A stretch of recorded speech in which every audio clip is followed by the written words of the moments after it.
Now, the physical heart, which is centered slightly to the left of the human being, and it's interesting also that the Arabic language itself is a movement from left to right. Some of the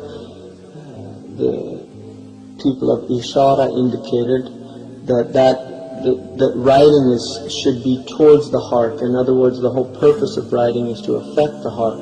This is also the reason why the tawaf, or the circumambulation around the house of Allah subhanahu wa ta'ala, is done with the left side facing the house. Some of the scholars have said because the heart inclines towards the left, and so the purpose is that the heart is inclining towards the Kaaba, or towards that centrality of the divinity in the life of man. Now, the actual physical heart, which is beating in our breast, beats at about 100,000 times a day. It's pumping 2 gallons of blood per minute and over 100 gallons per hour.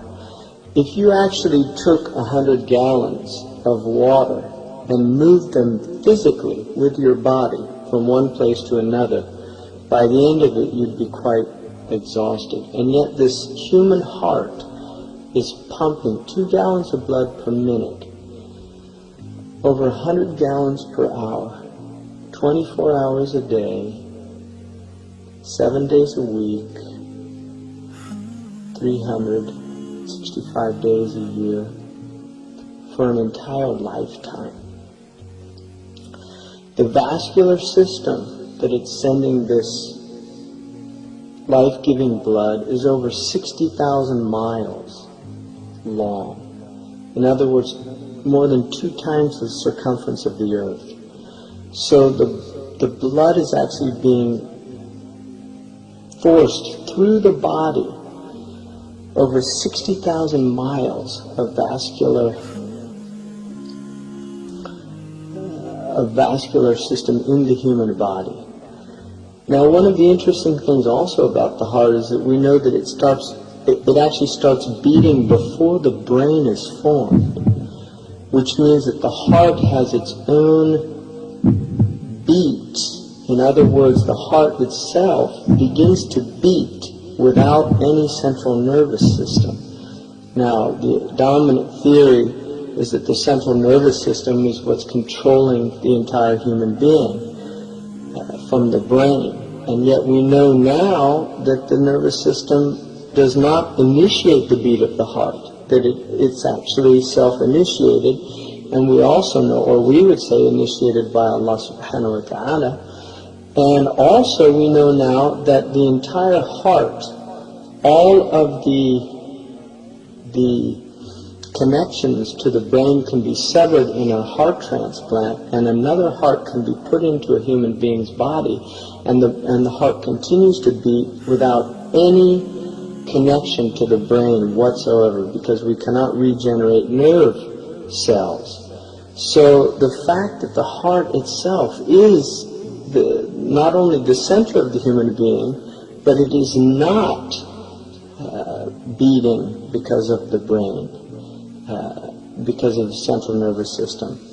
Now, another interesting thing about the brain is that the human being, there are many actually people that think that the brain is also the center of consciousness. And yet the Quran very clearly states, لَهُمْ قُلُوبٌ لَا يَفْقَهُونَ بِهَا. They have hearts that they're not able to think with, or they're not able to understand with. And so the understanding from that, according to the Muslims, is that the center of the intellect, the center of human consciousness, is the heart and not the brain itself. And it's only recently that human beings have realized that there are over 40,000 neurons in the heart. In other words, there are actually cells in the heart that are communicating, and there's understood to be a two-way communication between the brain and the heart. In other words, the brain sends the heart messages, but the heart is also sending the brain message. And these things are only recently being discovered. There was a study done by two physiologists in the 70s, John and Beatrice Lacey, that found that the brain actually sent messages to the heart, but the heart did not automatically obey the messages. Sometimes it speeded up, and other times it slowed down, indicating that the heart itself has its own type of intelligence. Now, the brain gets signals from the heart that reach the amygdala, the thalamus, and the cortex, which relates to emotions. The cortex, or the neocortex, relates to learning and reasoning. And these are only recently discovered, and we don't fully understand them. But what we do know is that the heart is an extremely sophisticated organ, and it's also, according to the hadith, it's a source of knowledge. The Prophet Muhammad ﷺ said that wrong action is what irritates the heart, and you do not desire other people to see it. So the heart actually knows wrong action, and this is one of the reasons why people can do terrible things, but ultimately they're affected. If you look, for instance, in Dostoevsky's Crime and Punishment, what the brilliant Russian author was indicating in that story was that the crime itself is the punishment, because human beings have to live with the results of their actions. And that the soul, when somebody does a crime, when somebody does something that is against the heart, is against the soul, then that actually affects the human being to the degree that they will go into a state of spiritual agitation, and they will use many, many ways to cover this up. This is what kufr is. It's a covering up.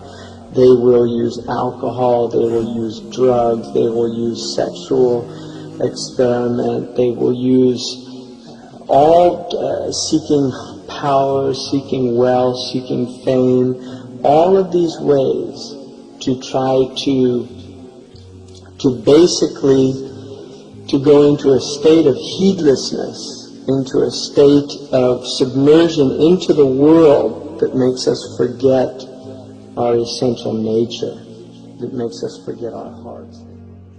There are two primary concerns in Islam. The first and foremost is the heart itself, which is called al-qalb.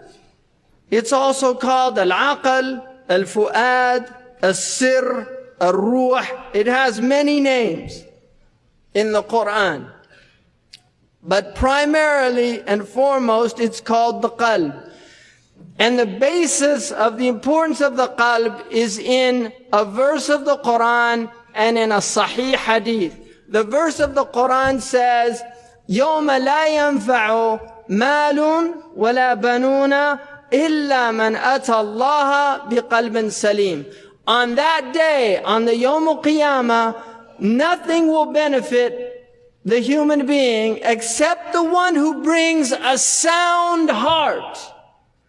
In other words, the only thing that's going to benefit you, it will not be your wealth, nor will it be your children, which was the Jahili concept of what benefited you in the dunya. In the akhirah, suddenly the criterion changes. It's no longer a dunyawi criterion, it's a ukhrawi criterion, and that is a sound heart. If you do not have a sound heart, then you better get one. If you do not have a sound heart, salamat al-qalb. And if we're backbiting, that's a sign we don't have a sound heart. If we're cheating, we don't have a good heart. If we're not fulfilling the obligations that Allah has commanded us to fulfill, we don't have a good heart. All of the things that distance us from Allah are indications that the heart has work to be done.